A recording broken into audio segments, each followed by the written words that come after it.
अस्सलामुअलैकुम dear students. आज के इस लेक्चर में हम FSc physics part 2 chapter number 13 chapter का लास्ट आर्टिकल पोटेंशियोमीटर इसको डिस्कस करेंगे। तो सबसे पहले हम पोटेंशियोमीटर को डिफ़ाइन करते हैं, उसके बाद इसके इंट्रोडक्शन पे आएंगे। पोटेंशियोमीटर एक ऐसा इलेक्ट्रिकल इंस्ट्रूमेंट है जिसको यूज़ करते हुए हम पोटेंशियल डिफरेंस को मेजर और कंपेयर कर सकते हैं। दो चीज़ें हम कर सकते हैं पोटेंशियल डिफरेंस के अबाउट, यानी हम पोटेंशियल डिफरेंस को मेजर भी कर सकते हैं और उसको कंपेयर भी कर सकते हैं। तो ऐसा सर्किट जो कि यूज़ होता है to measure and compare potential difference without drawing any current from the circuit is called potentiometer. इससे पहले हमने पढ़ा था कि अगर हमने पोटेंशियल डिफरेंस को मेजर करना हो तो हम यूजली वोल्ट मीटर का इस्तेमाल करते हैं, यानी वोल्ट मीटर को यूज़ करते हुए हम पोटेंशियल डिफरेंस को मेजर करते हैं दो पॉइंट्स के दरमियान।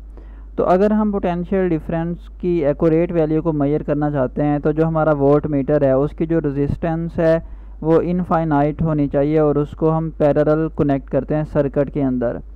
बट ये जो वोल्ट मीटर होते हैं इनकी जो रेजिस्टेंस है वो इनफाइनाइट नहीं होती और ये कुछ करंट ड्रा करते हैं जिसकी वजह से जो पोटेंशियल डिफरेंस की वैल्यू है वो एक्यूरेट नहीं रहती। और जो आइडियल वोल्ट मीटर होता है उसकी जो रेजिस्टेंस है वो इनफाइनाइट होनी चाहिए। और भी हमारे पास इंस्ट्रूमेंट हैं जैसे डिजिटल वोल्ट मीटर और सीआरओ। डिजिटल वोल्ट मीटर और सीआरओ इन दोनों को यूज़ करते हुए, सीआरओ यानी कैथोड रे ऑसिलोस्कोप, इन दोनों को यूज़ करते हुए भी हम पोटेंशियल डिफरेंस को फाइंड कर सकते हैं। बट जो सीआरओ है वो कॉस्टली है और डिफ़िकल्ट टू यूज़ है।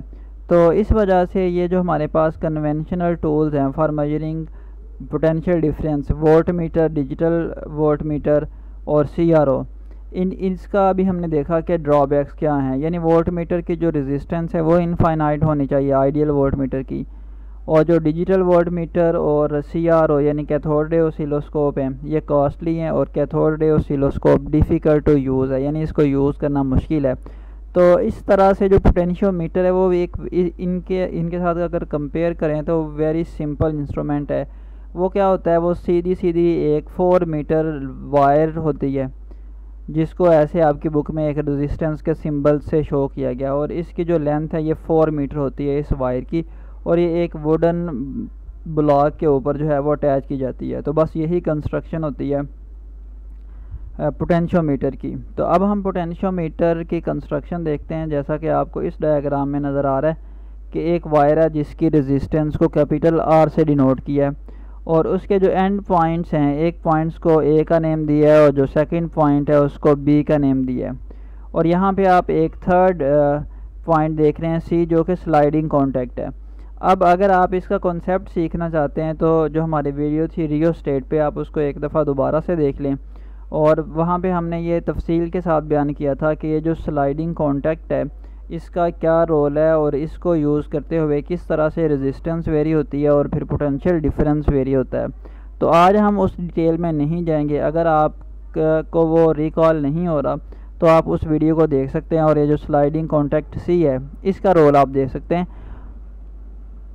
और ये जो पोटेंशियोमीटर के हम इसमें अभी हम यूजेस में भी देखेंगे तो ये वेरी सिमिलर है जैसा कि रियोस्टेट था। रियोस्टेट में क्या था कि एक वायर जो थी वो वाउंड की गई थी, इस केस में जो वायर है वो स्ट्रेट होगी। तो जब हम इसको यूज़ करेंगे एज अ पोटेंशियल डिवाइडर तो हम देखेंगे कि वो सेम इसी तरह से पोटेंशियोमीटर काम करता है जैसे रियोस्टेट था हमारे पास। तो अब इसका प्रिंसिपल देख लेते हैं। प्रिंसिपल डिस्कस करने से पहले थोड़ा सा रिकॉल कर लेते हैं कि हमने पढ़ा था कि जो रेजिस्टेंस है किसी भी वायर की वो डायरेक्टली प्रोपोर्शनल होती है उसकी लेंथ के, और जितनी लेंथ जो है वो ज़्यादा होगी तो पोटेंशियल ड्रॉप उतना ही ज़्यादा होता है। और यही प्रिंसिपल है पोटेंशियोमीटर का कि जो पोटेंशियल ड्रॉप है जिसको यहाँ पे ई से रिप्रेजेंट किया गया है across any conductor of length L and cross sectional area A, वो प्रोपोर्शनल होती है उसकी लेंथ के, यानी पोटेंशियल ड्रॉप जो है वो लेंथ के प्रोपोर्शनल है। तो अभी हम इसका जो इसके यूज़र्स हैं उसको देखते हैं। तो इसके दो यूज़र हैं जो कि अभी हमने इसकी डेफिनेशन में भी पढ़े कि इसको हम यूज़ करते हैं to measure and compare potential difference accurately. So first देखते हैं इसका जो यूज़ है, इसका यूज़ है एज अ पोटेंशियल डिवाइडर। इसके यूज़ को सीखते हैं कि ये पोटेंशियल डिवाइडर किस तरह से हम इसको यूज़ कर सकते हैं। तो इसके लिए आपके सर्किट डायग्राम सामने, ये पोटेंशियोमीटर है, ये टर्मिनल ए, ये सेकंड टर्मिनल बी, और ये जो स्लाइडिंग कॉन्टैक्ट सी है ये इसके साथ तो अटैच नहीं होता पोटेंशियोमीटर के साथ, ये एक जोकी होती है जो कि स्लाइडिंग कॉन्टैक्ट का काम करती है। और इसको हमने कनेक्ट किया वोल्ट मीटर के साथ, और इस पोटेंशियोमीटर के अक्रॉस एक बैटरी जिसकी EMF E है उसको कनेक्ट किया है। ऐसी सिचुएशन में हमने रियोस्टेट में भी बिल्कुल एग्जैक्ट ऐसे ही डायग्राम डिस्कस की थी, और वहाँ पे फिर हमने देखा था कि इस बैटरी की वजह से इस वायर के अंदर जिसकी रेजिस्टेंस आ रहा है करंट फ्लो करेगा, और उस करंट की वैल्यू जो है वो हम ओम लॉ से फाइंड कर सकते हैं। V = IR, और I इक्वल आ जाएगा V/R के, और यहाँ से हमने जो EMF है बैटरी की उसको E से रिप्रेजेंट किया है, तो V को जो है वो E से रिप्लेस कर देंगे तो हमारे पास ये इक्वेशन आ जाएगी I = E/R, यानी इसमें से पास करने वाला जो करंट है वो इस इक्वेशन से हम फाइंड कर सकते हैं। उसके बाद देखें ये जो दो टर्मिनल्स हैं, A फिक्स टर्मिनल और C जो है वो स्लाइडिंग कॉन्टैक्ट।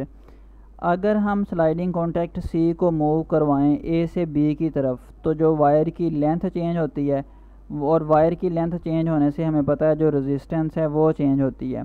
इसका मतलब ये है कि जैसे जैसे जो C है वो मूव करेगा A से B की तरफ, तो वायर की लेंथ चेंज होगी, उसके साथ ही रेजिस्टेंस चेंज होगी। अगर A और C के दरमियान वाली वायर की जो रेजिस्टेंस है वो R है, तो A और C के अक्रॉस जो पोटेंशियल डिफरेंस है उसको हम इस तरह से लिख सकते हैं V = IR, where I is the current.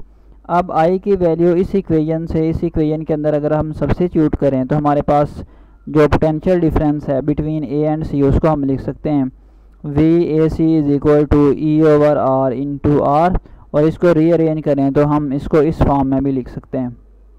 अब यहाँ पे गौर करें कि जैसे हम C को मूव करेंगे A से B की तरफ, तो जो रेजिस्टेंस है R वो वेरी करेगी, वो 0 से R। अगर आप इस पॉइंट को समझना चाहते हैं तो रियोस्टेट वाली वीडियो को देखें, वहाँ पे हमने तफसील के साथ बयान किया हुआ है इसको।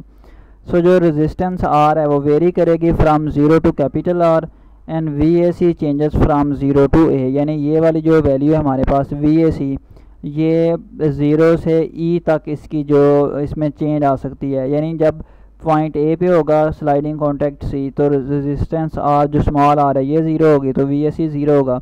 और जब पॉइंट B पे होगा हमारा जो स्लाइडिंग कॉन्टैक्ट है C, तो जो R है स्मॉल R वो कैपिटल R के इक्वल होगी। और अगर इस इक्वेशन में ये सब्स्टिट्यूशन करें तो जो VAC है वो E यानी EMF ऑफ द बैटरी के इक्वल होगा।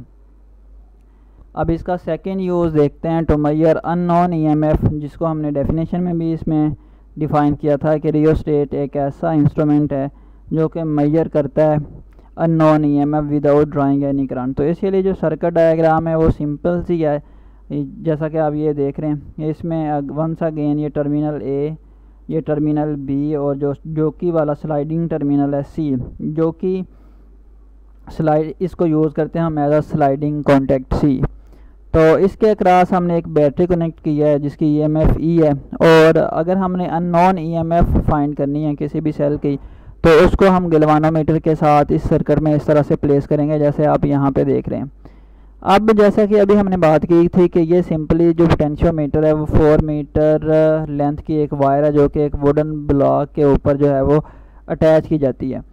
तो अब यहाँ पे आप देखें कि जो नोट करें कि जो पॉजिटिव टर्मिनल है दोनों बैटरीज़ के, ये बैटरी E जो है इसकी जो EMF है वो हमें नॉन है, और जो EX है वो अननोन EMF की बैटरी है। तो EX की वैल्यू हमने फाइंड करनी है।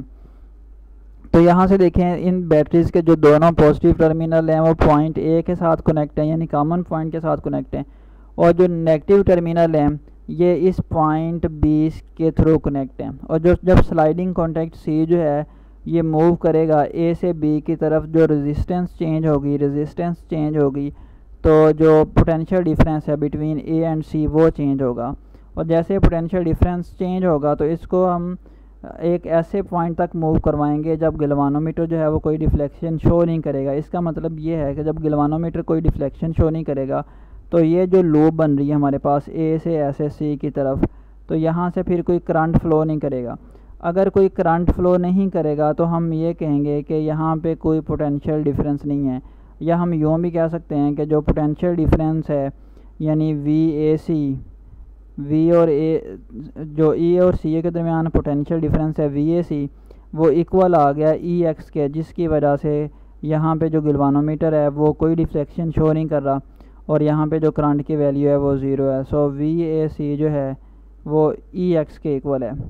अब इस इक्वेशन को अगर हम अप्लाई करें कि VAC जो है वो EX के इक्वल है और इसकी वैल्यू सब्स्टिट्यूट करें जो अभी हमने इक्वेशन ड्राइव की थी यहाँ पे इस इक्वेशन में, VAC is equal to R/R into E, तो हम ये इक्वेशन लिख सकते हैं कि हमारे पास जो EX की वैल्यू है, यहाँ पे देखें जो VAC है वो EX है और E जो इसकी वैल्यू है VAC EX के इक्वल पुट कर दें इस इक्वेशन में, तो हमारे पास जो EX है उसको हम लिख सकते हैं, यानी VAC को रिप्लेस कर देते हैं EX से, तो इसको हम लिख सकते हैं R/R इंटू E।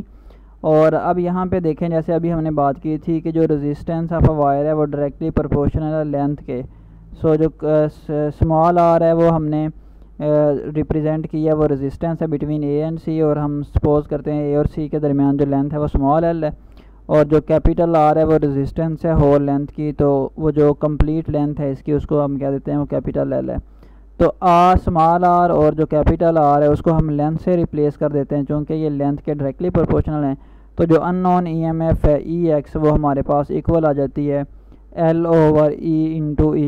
L जो है स्मॉल l ये लेंथ है बिटवीन A एंड C, और जो कैपिटल L है ये इसकी कंप्लीट लेंथ है, होल लेंथ है।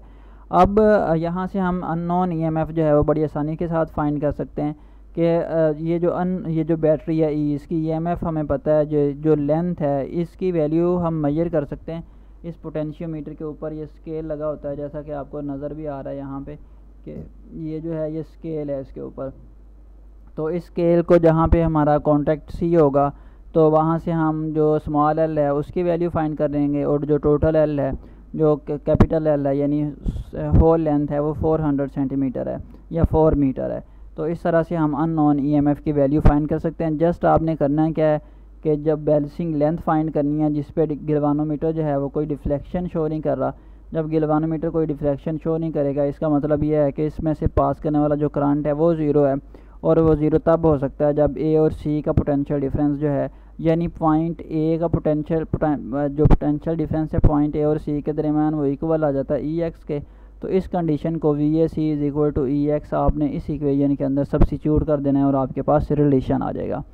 उसके बाद इसका नेक्स्ट यूज़ देखते हैं कि आपने कंपेयर कैसे करना है EMF ऑफ 2 सेल्स को। तो इसके लिए हम सेम प्रोसीजर करेंगे कि हम एक्चुअली क्या करेंगे, बैलेंसिंग लेंथ फाइंड करेंगे, यानी वो लेंथ जिस पे जो गिलवानोमीटर है कोई डिफ्लेक्शन शो नहीं करता जैसा कि हमने इस केस में किया।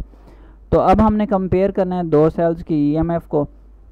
तो 2 सेल्स को सर्किट में इस तरह से लगाएंगे जैसा कि आपको नज़र आ रहा है, और बैलेंसिंग लेंथ फाइंड करेंगे। और जब दोनों की बैलेंसिंग लेंथ फाइंड कर लेंगे तो इसी फार्मूला से जो है वो हम उनकी जो EMF है वो उसको लिख देंगे, यानी जो E1 है वो L1 over capital L into E, where L1 is the balancing length, और जो E2 है जो दूसरी नॉन EMF है उसके लिए जो बैलेंसिंग लेंथ आती है वो L2। अब इनकी अगर रेशो लें यानी E1 ओवर E2, सो जो कॉमन फैक्टर है ये कैंसर आउट हो जाएगा और हमारे पास बच जाएगा L1 ओवर L2। इसका मतलब ये है कि जो रेशो है EMF सेल्स की EMF, so the ratio of the EMF is equal to the ratio of the balancing length. अब इसकी कैलकुलेशन को वंस अगेन थोड़ा सा रिपीट कर लेते हैं। आपने इसी इक्वेशन में